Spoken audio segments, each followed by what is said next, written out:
परिषदच्या आणि पंचायत समितीच्या निवडणुकीच्या निमित्तानं आपल्या सर्वांचे लाडके उमेदवार आदरणीय जयश्रीताई असतील, त्याच पद्धतीनं पंचायत समितीच्या उमेदवार ललिताताई कोरे मॅडम असतील, यांच्या प्रचाराच्या निमित्तानं उपस्थित असणारे आमच्या सर्वांचेच मार्गदर्शक इथले जरी आत्ता उमेदवार म्हणून आप्पा फिरत असले तरी आम्ही शहरात जरी राहत असलो तरी कामाच्या बाबतीत आमच्यापेक्षा सिनियर आहेत. एक धडपडी माणूस म्हणून आम्ही ज्यांच्याकडे बघतो ते आपल्या सर्वांचे लाडके आदरणीय आप्पा, आदरणीय कोरे सर, आदरणीय संताजी गायकवाड साहेब, उमेशदादा पाटील, डॉक्टर सगरे आणि या भागातील सगळे ज्येष्ठ मंडळी, समोर असणारे गावातले सगळे वडीलधारी मंडळी.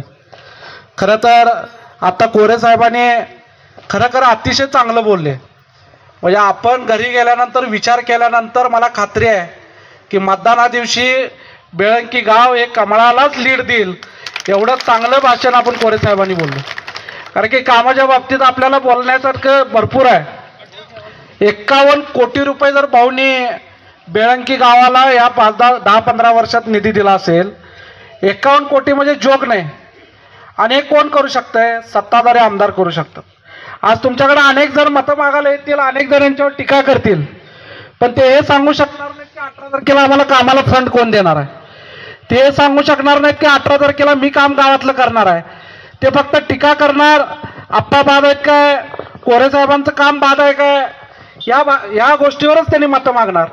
पण ही माणसं ठाम तुम्हाला सांगू शकतील की 18 तारखेला बेळंकीचं एखाद्या विकासाचं काम असेल तर ते आम्ही करतो, 18 तारखेला एखाद्याला अडचण आली तर ते आम्ही करतो. तर हे कशासाठी बोलतायत? कारण की या मतदारसंघाचे आमदार भारतीय जनता पार्टीचे आहेत, या जिल्ह्याचे पालकमंत्री भारतीय जनता पार्टीचे आहेत, आणि खालचं वर जरी झालं तर जिल्हा परिषद आणि पंचायत समितीवर सत्ता सुद्धा भारतीय जनता पार्टीचीच येणार आहे. आणि त्यामुळं मला खरं काम करणाऱ्या माणसाला मतं मागत असताना मी काम केलं सांगायला लागतं, ही शोकांतिका आहे आजच्या राजकारणाची. कारण की माणूस एवढा धडपडतोय की आमदारांच्या ऑफिसमध्ये कधी भेटलेला असू दे, चंद्रकांत दादांपाशी भेटलेला असू दे, कधी आप्पा स्वतःच्या कामासाठी कधी येत नाहीत. माझ्या गावातलं हे करायचं आहे, माझ्या मतदारसंघातलं हे करायचं आहे. म्हणजे 24 तास सतत जनतेची सेवा करणं, 24 तास सतत आपल्यासाठी राबणाऱ्या लोकांची सेवा करणं. आणि जर काम करत असताना जर ह्या माणसाची वेळ आता असेल तर आपल्यासारख्यांची जबाबदारी आहे की कशाचाही विचार न करता मला आवर्जून सांगावं लागेल की भाऊनी फंड दिला, आपणच उल्लेख केला, पण बेळंकी सारख्या गावामध्ये असेल या मतदारसंघामध्ये असेल, भाऊनी फंड देताना तो माळी समाजाचा आहे, तो मराठा समाजाचा आहे, तो दलित आहे, हे कधीच बघितलं नाही. आणि त्यामुळं आपण मतदान करताना कशाला जात बघायची, आपण मतदान करताना कशाला गटतट बघायचं, आपण मतदान करताना आपल्याला फक्त भारतीय जनता पार्टीच बघावी लागेल, एवढीच मी तुम्हाला विनंती करतो. खरं तर अनेक लोक येतील, ही लोक सांगताना काय सांगतायत की 50 कोटी रुपये भाऊनी दिले. आप्पा काय सांगतायत की मी 5 वर्षात हे काम केलं, 10 वर्षात हे काम केलं. पुढची लोक येणारे तुम्हाला काम केले म्हणून सांगणार नाहीत, कारण की काम केले म्हणून त्यांच्याकडे काही शब्द नाही आणि भविष्यात काय करणार आहे ते तुम्हाला सांगू शकणार नाहीत. त्यामुळे तुम्ही सगळ्यांनी विचार करायचा आहे. 10-15 दिवसाचा भावनिक, 10-15 दिवसाचा आर्थिक विचार करून जर 5 वर्ष आपली नुकसानात घालवायचे आहेत काय, ह्याचाही विचार तुम्ही कधीतरी केला पाहिजे. आणि म्हणून माझी सगळ्यांना विनंती आहे की वातावरण काही असू दे, आजकाल नेत्यांवरनं इलेक्शन ठरत नाही, जनता काय ठरवल तेच निवडून येतोय. त्यामुळे कोण कुठं जरी असलं तर सामान्य जनता महत्वाची आहे. कारण की वैयक्तिक अन्याय होणं वेगळं. उमेदवार आता तुमच्याकडे प्रचाराला फिरतात ते असं कधी म्हणले नाहीत की बेळंकीवर अन्याय झालाय. ते मतदान मागताना काय म्हणतात की आमच्यावर अन्याय झालाय. तुमच्यावर अन्याय झाला म्हणजे बेळंकीवर अन्याय झाला असं नाही आहे. अन्याय बेळंकीवर झाल्यानंतर आम्ही मतदान बदललो असतो. सुरेश भाऊ खाडेने जर बेळंकीला फंड दिला असेल, आज मला मी खात्रीनं सांगतोय, मी भाऊंच्या सोबत असतोय, पालकमंत्रींच्या सोबत असतोय, जेडपीला तुम्ही मतदान करत असताना मी इथल्या नेते मंडळींना आवर्जून सांगतो की जयश्रीताईंना मतदान म्हणजे फक्त तुम्ही जेडपीच्या एखाद्या सदस्याला मतदान करत नाही, भविष्यातल्या जिल्हा परिषदेच्या अध्यक्षांना मतदान करताय, एवढंच मी तुम्हाला सांगतो. आणि तुम्हाला आता विचार करायचा आहे की आपल्याला एखाद्या अध्यक्षाला निवडून द्यायचं आहे, काही सदस्याला निवडून द्यायचं आहे. तुम्ही जर अध्यक्ष म्हणून ज्यावेळी जयश्रीताईंना पाठवाल तर मी खात्रीनं सांगतो की जिल्ह्यात कुठं काम झालं नाही एवढं काम हे एरंडोली मतदारसंघात हा माणूस आणेल. कारण की खात्री आहे, काम करणारा माणूस आहे. एक रुपया जर मिळत असेल तर ते माझ्या गावासाठी मिळाला पाहिजे, तो माझ्या पंचायत समितीच्या इथं मिळाला पाहिजे, माझ्या जेडपीच्या इथं मिळाला पाहिजे.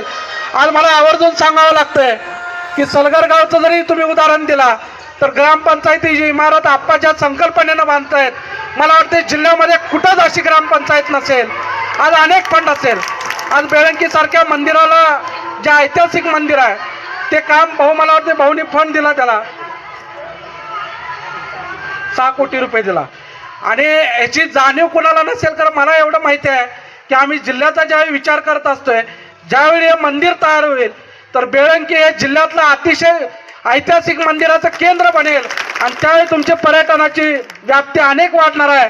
पण हे करत असताना जर सुरेश भाऊ खाडे आपल्याला कशाचाही विचार न करता गावच्या विकासासाठी एवढा पट देत असतील तर आपली पण आता काळाची गरज आहे की भाऊंना आपण इथं मतदान रूपी आशीर्वाद द्यायचा आहे.